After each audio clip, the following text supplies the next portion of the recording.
Okay, my name's Ian Skipworth. I'm General Manager of Service Delivery and System Operations for electricity.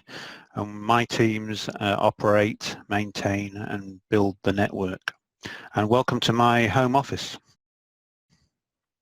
Hi, and I'm Stuart Dickson. I'm the General Manager of the gas business, so we cover everything from customer connections through to building stuff, operating and maintaining the gas networks. And welcome to my home office. So it's worth just probably saying a few words about the Powerco team kicked off their business continuity processes and teams as we moved into this crisis, and we've been working together pretty hard as a Powerco team and with our service providers to try and make sure we keep the power on and the gas flowing.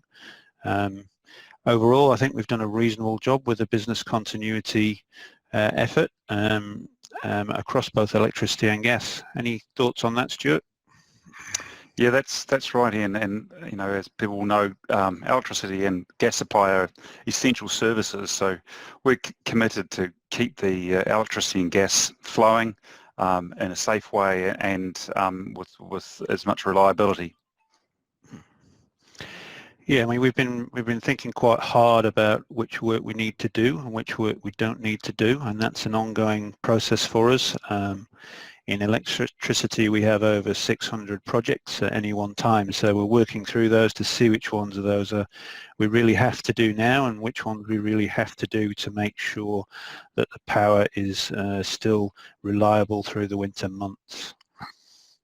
Yeah, and similarly in gas, a much smaller business, but we've worked through with our service providers all the work that we have on, and there are a number of activities which have to keep going for safety reasons, things like checking that the gas has still got the right level of odorant in it, so if there's a leak you can smell it. So there are activities that just have to keep going, having to respond if there's a leak or if somebody accidentally digs into a pipeline while they're doing some DIY at home, while they're working from home.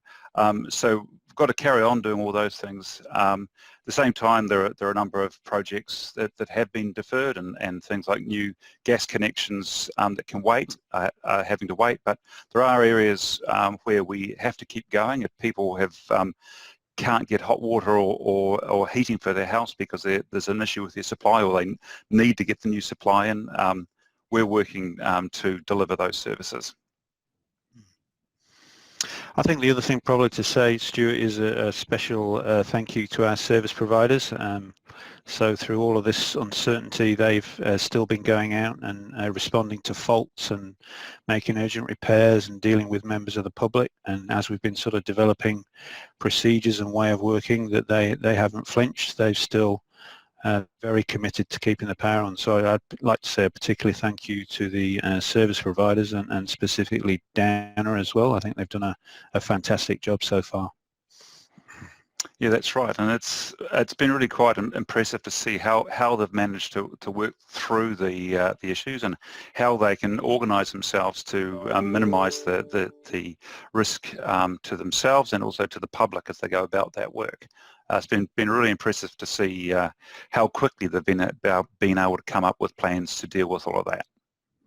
So we're constantly looking at, you know, I guess scenarios and how we can make sure that we can still come out and repair faults and do important small pieces of work to keep the lights on. So it's a continual sort of review of our ways of working.